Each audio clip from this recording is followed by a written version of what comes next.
हम लोग आप लोग का धातु और अधातु चैप्टर नंबर 3 केमिस्ट्री का देखे थे, उसमें से कुछ ऑब्जेक्टिव और आज देखते हैं उसमें से कुछ ऑब्जेक्टिव। आइए यहाँ पे देखिए, किसी वस्तु को जलाने में मदद करता है, किसी वस्तु को जलाने में मदद करता है। कौन सा है जो किसी वस्तु को जलाने में मदद करता है? तो आप लोग का ऑक्सीजन। ऑक्सीजन किसी भी वस्तु को जलाने में मदद करता है।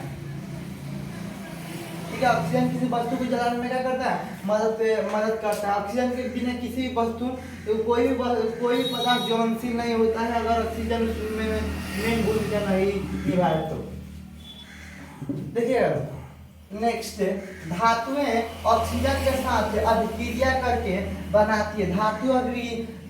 धातुएं ऑक्सीजन के साथ अभिक्रिया करके बनाती है तो अपनी धातु ऑक्साइड बनाती है।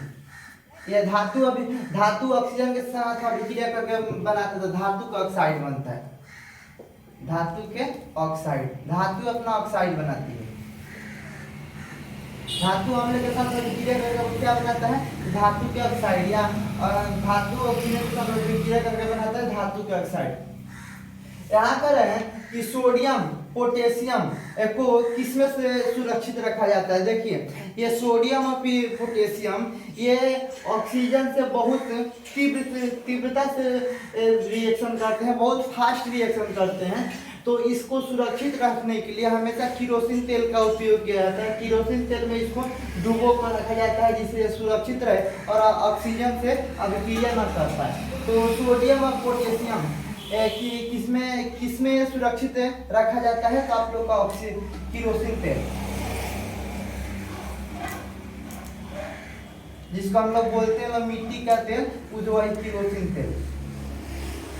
केरोसिन तेल में सोडियम और पोटेशियम को सुरक्षित रखा जाता है। आगे कह रहे हैं धातु जल के साथ अभिक्रिया करने के फलस्वरूप धातु जल के साथ अभिक्रिया करने के फलस्वरूप बनाती है।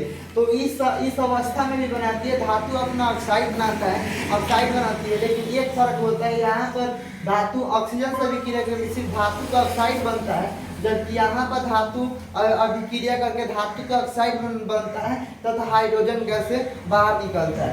तो आप लोग का धातु जल के साथ अभिक्रिया करने के फलस्वरूप बनाती है तो धातु का ऑक्साइड बनता है, धातु का ऑक्साइड बनता है, ऑक्साइड बनता है तथा हाइड्रोजन गैस बाहर निकलता है, हाइड्रोजन गैस बाहर निकलता है।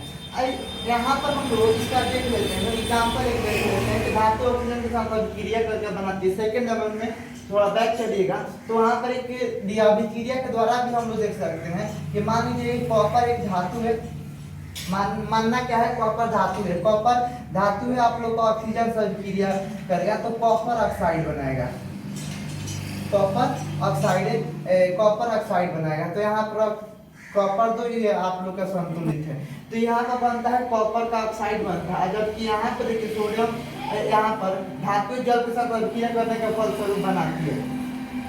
तो देखिए धातु में हम लोग ले सकते हैं, मान लीजिए कि पोटेशियम को ही ले लें, पोटेशियम ले लें और आप लोग का जल ले लें H2O, और ये आपका अभिक्रिया बनाएगा तो KOH बनाएगा और ये आपका हाइड्रोजन गैस बाहर निकलेगा। तो यहाँ पर 2 1 3 तो 2 2 4 हो जाएगा, हाइड्रोजन 4 हो जाएगा, यहाँ पर हाइड्रोजन 4 हो जाएगा, ऑक्सीजन 2 पोटेशियम भी 2 हो जाएगा। तो ये अभिक्रिया का संतुलित है। तो एक बात को और आप लोग को ध्यान देना पड़ेगा कि सोडियम और पोटेशियम जब अभिक्रिया करते हैं तो इससे जो हाइड्रोजन गैस निकलता है वो काफी अधिक ज्वलनशील होता है। इसीलिए हाइड्रोजन ये क्या करता है कि इसको अगर पानी में रखा जाए तो ये तुरंत जल जाएगा, क्योंकि इसका हाइड्रोजन, ये ऑक्साइड तो बनाएगा लेकिन इसका हाइड्रोजन काफी ज्वलनशील होता है, उसमें इसको साथ में लिख सकते हैं, उसमें होता है,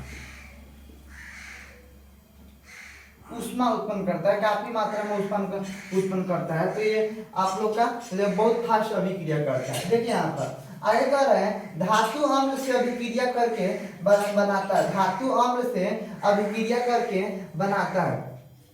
तो हम लोग पीछे भी देख चुके हैं कि धातु जब भी आप लोग का अम्ल एक से अभिक्रिया करता है तो आप लोग का हमेशा लवण बनाता है। धातु अम्ल से अभिक्रिया करेंगे क्या बनाता है? लवण, तो हाइड्रोजन गैस, हाइड्रोजन। ठीक है, धातु आप लोग का अम्ल से अभिक्रिया करके आप लोग का लवण बनाता है तो हाइड्रोजन बनाता है। ये आप लोग का नेक्स्ट चैप्टर का वीडियो में हम लोग देखे थे जहाँ पर अम्ल क्षार और लवण पढ़ा बताए थे, इसमें लवण प्लस हाइड्रोजन गैस बनाता है। यहाँ पर पूछा है कि NaCl यानी कि साधारण नमक का सूत्र, साधारण नमक का गलनांक होता है, ये कितने डिग्री सेल्सियस दिया, कितने पोटेशियम, कितने आप लोग का केल्विन सेल्सियस पे ये गल जाता है। तो आप लोग का इसका गलनांक बहुत हाई होता है, यानी कि मैं लगभग 1074 के करीब इसका आप लोग का गलनांक होता है। ये आप लोग का 1074 के करीब से क्या होता है? गलनांक होता है। ये इसका गलनांक होता है काफी ऊंच होता है। आप लोग इसीलिए आप लोग हम लोग पे इसका उपयोग कर लेता है। भूजा भूजते वक्त भी इसका उपयोग, भूजा भूजने में भी इसका उपयोग किया जाता है। बालू की जगह पर आजकल अधिकांशतः इसी का उपयोग करता है आप लोग का साधारण नमक का। साथ ही एक अगर इसका गलनांक कितना है, इसका क्वथनांक कितना होगा? इसका क्वथनांक होता है आप लोग का 16086 केल्विन। ये इसका क्या होता है? क्वथनांक होता है। आगे चल देखते हैं लोग। कह रहा है कि जस्ता जस्ता को भी जिंक बोला जाता है, संकेत होता है Zn। इसका जस्ता यानी कि जिंक का प्रमुख अयस्क होता है। तो जिंक का प्रमुख अयस्क आप लोग का तीन, मतलब इसको निकालने को देखें तो अनेक प्रकार, जिंक ब्लेड होता है, कैलेमाइन होता है, जिंकाइट होता है। तो देखिएगा लोग, जी आप लोग का जिंक का निष्कर्षण हमेशा दो ही से निकाला जाता है, जिंक ब्लेड और कैलेमाइन से। तो इसमें से कोई एक ऑब्जेक्टिव में पूछे तो आपको लिखना पड़ेगा ऑब्जेक्टिव में, उसमें से तीनों में से कौन दे सकता है, इसका कोई गारंटी नहीं कि। और एक बात का आपको ख्याल रखिएगा कि ऑब्जेक्टिव के साथ साथ भी दो नंबर का भी क्वेश्चन इससे पूछ सकता है। तो आप लोग का जस्ता का प्रमुख अयस्क होता है जिंक ब्लेड,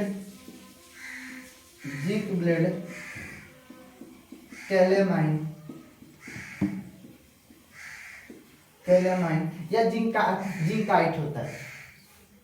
आगे यहाँ पर कह रहा है कि मरकारी का प्रमुख अयस्क होता है मरकारी पारा, Hg इसका सूत्र होता है। तो मरकारी का प्रमुख अयस्क आप लोग का होता है, मरकारी का प्रमुख अयस्क सीनेबार होता है,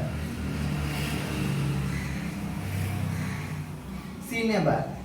मरकारी का प्रमुख अयस्क सीनेबार होता है। यहाँ पर है कि अधिकांश आभूषण बनाने के लिए कितने सीनेबार का सूत्र आप लोग का HgS हो जाता है। पर है कि अधिकांश आभूषण बनाने के लिए कितने कैरेट सोने का उपयोग किया जाता है। यानी कि देखिए सोना अगर शुद्ध देखें तो सोना शुद्ध आप लोग का 24 कैरेट का होता है, लेकिन आप लोग ये सोना काफी मुलायम होता है। तो इस अवस्था में क्या होता है कि उससे आप लोग का आभूषण नहीं बन पाता है। तो उसमें क्या किया जाता है, तांबा या चांदी का मिश्रण किया जाता है, तो तब उसको 24 कैरेट बनाया जाता है। ठीक, तो वो 24 कैरेट नहीं होता है, वो 22 कैरेट का ही होता है। ठीक है, 22 कैरेट का ही होता है।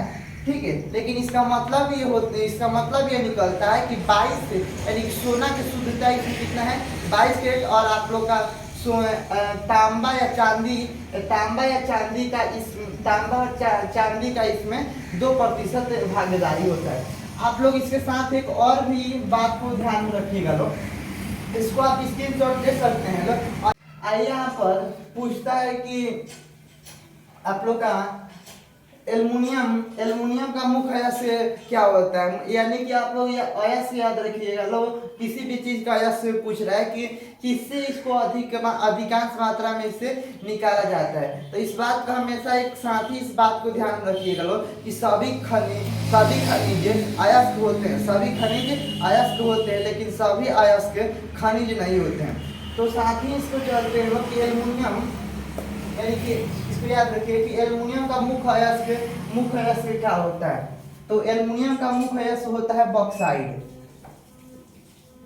एल्युमिनियम का मुख्य एस क्या होता है? बॉक्साइड। अगर इसको सूत्र में देखो तो Al2O3 N2 2H2। ठीक है, तो यहीं पर आप लोग का समाप्त